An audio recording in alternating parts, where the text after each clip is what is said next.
So how did the Prince Harry thing come about with you? And you told me an interesting story, how you guys first met. You're at a close air support school. You were sitting in the back, and he comes walking in, and, you know, it was kind of hush-hush, and you were kind of like, fuck off. And then you became good friends, right? Yeah, it was similar. I probably didn't say fuck off, but yeah, it wasn't far from it. It was, I was on a JTAC. We were on a JTAC course. And this was before his first tour to Afghanistan. So his commanding officer took a risk, said, look, you can't just come to Afghanistan. You need a job title to go away, do the FAC course, and then you can be the regimental FAC. So that's how he was on that course. But we, you know, this course is like a little hut at the end of the runway on an Air Force base. The Air Force don't even care about the army.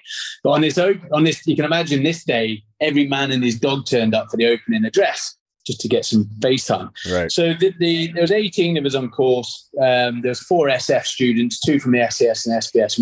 And we sort of commandeered the back of the room as we do. Yeah. And so everyone did their opening address. Harry then left the room. Then we were told, look, you know, you treat him like one of your own. He doesn't get any sort of preferential treatment. I was like, fine. So he comes back in. And then the first lecture is call signs. So on the course, you're jackpot 1 to jackpot 18. So the pilot knows which student he's talking to. And then when you get to your units, you have your own prefix, you know. So like for the SBS, we're Mayhem, you know, SES is Widowmaker. So Harry put his hand up and he said, you know, if successful on this course, do I get my own call sign? And I just blurted out, yeah, you're Fox Piss 1, under my breath. And you could see sort of everyone's face like, how dare you? And then he turned around, smiled. But then the sergeant major then came in that afternoon. He said, right, I've randomly picked these jackpot numbers. You'll be working with me and the rest will be with colour sergeant, whoever. So there's 18 on course. He randomly picked 4. One was me, one was the SES guy, an RAF officer, and Harry. And I thought he randomly picked them 4. And then the other 14 went over to the other group. I was like, yeah, this is obviously, you know, he just wanted his own little group. But then you then get paired off again, you know. So you then work in pairs. So him and I worked together, and like I said, he didn't get any preferential treatment. You know, he's a great operator. You know, very confident, clear on the net.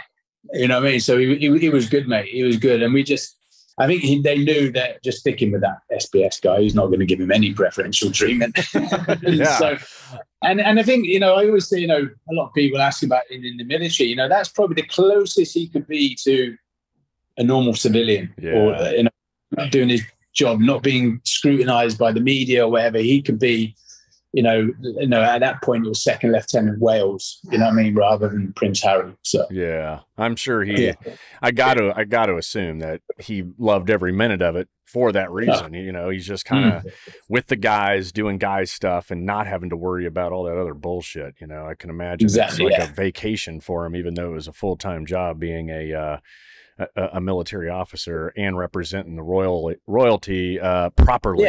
Yeah. And he's not in line to be king. So unlike his brother, he had the option. He could go to war. You know what I mean? So, and you know, he did 2 tours of Afghanistan. So hats off to him. Yeah. And so, well, you ended up going to the wedding. I know I've seen pictures, and we're going to use that picture to advertise you, of course. Like, we're going to exploit the shit out. In fact, I'm going to talk to the producers. We're just going to put a picture of Prince Harry and then put Dean Stott on the page. Yeah. How's that? Yeah, well, that's the problem. As we discussed at the beginning of this show, it doesn't, you know, it doesn't matter how many world records you got, how many millions you've raised for charity. I did get to mention we raised $1.3 billion for mental health as well. Yeah, in that's the awesome. process of that buy right. It's all about. I'm just known as Prince Harry's Special Forces friends. You know, I've been called a lot worse in my time, so I'll take it. Yeah, it's not a bad association, I'd guess. And now, I mean, hell, he's like, I think, where does he live? He's living there in LA, or he's in Canada. I hear different. No, he's up the road in Montecito. Yeah, just outside of there. Yeah, that's right. Well, yeah, that's pretty cool. Well, I won't dig any more on that just because everybody else is, even though they're like, no, ask him more questions about that time when he got naked and they took pictures of him on a balcony. but we'll just stay away from it. Yeah, I wasn't there, so I can't comment. You were the one taking the pictures, I'm sure. Yeah. All right, so jumping into your book, right? I mean, you've got a great book, Relentless. You didn't send me a copy, or else I would hold it up right now. So you need to send me a signed copy. But let's talk about it. What took you down the path of putting your experience on paper, and then what's your overall mission with the book?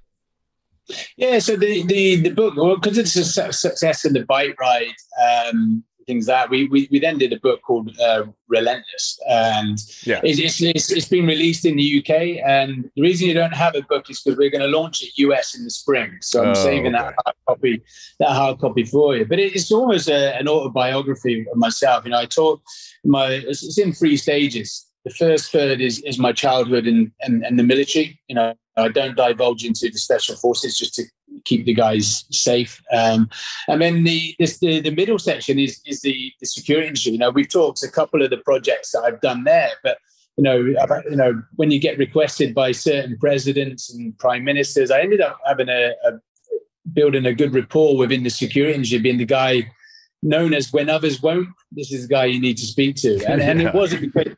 And I still today have never had to use a weapon in the security industry. My approach is very different. It's very, as we touched on, understanding the demographics, using the locals and things like that. So we talk about the security industry and then how we then ended up doing the bike ride. So it's sort of like three phases. Nice. Which then, and then before I moved to America, and then then the next book will go from there. Right. But the takeaways to the people is that anything is impossible.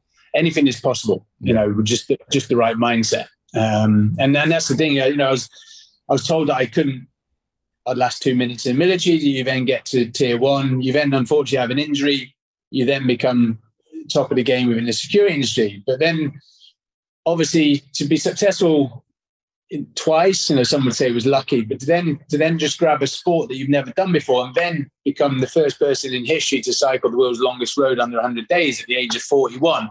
There's obviously a theme between, and it is, as you've touched on, it is the mindset and attitude. That's right. No doubt. It's you hear that, at least on the SEAL side of the house, and you talk about buds, you hear it all the time. It's 90% mental, 10% physical. But all people see are videos of the physical, torture going on. But it is the mental game that keeps you there and gets you to the finish line so that then you can move on to the good stuff. But Well, that's sounds like a phenomenal book, and we'll have to bring you back on when it comes out here in the States, so that you can we can dive deep into the book and the book only during that one. And of course, Prince Harry again. We got to always take advantage of him. I'm going to change my cover. I'm just going to stick him on the front cover. It'll be a bestseller. Yeah, you should. It should be like half your face, with your arm around him, and then the rest is his face. Yeah. The book's called Fox Biz 1. We just changed the title. You're listening to Can You Survive This Podcast? Thanks for tuning in. Please make sure to subscribe, rate, and share on the iHeartRadio app, Apple Podcasts, or wherever you get your favorite shows.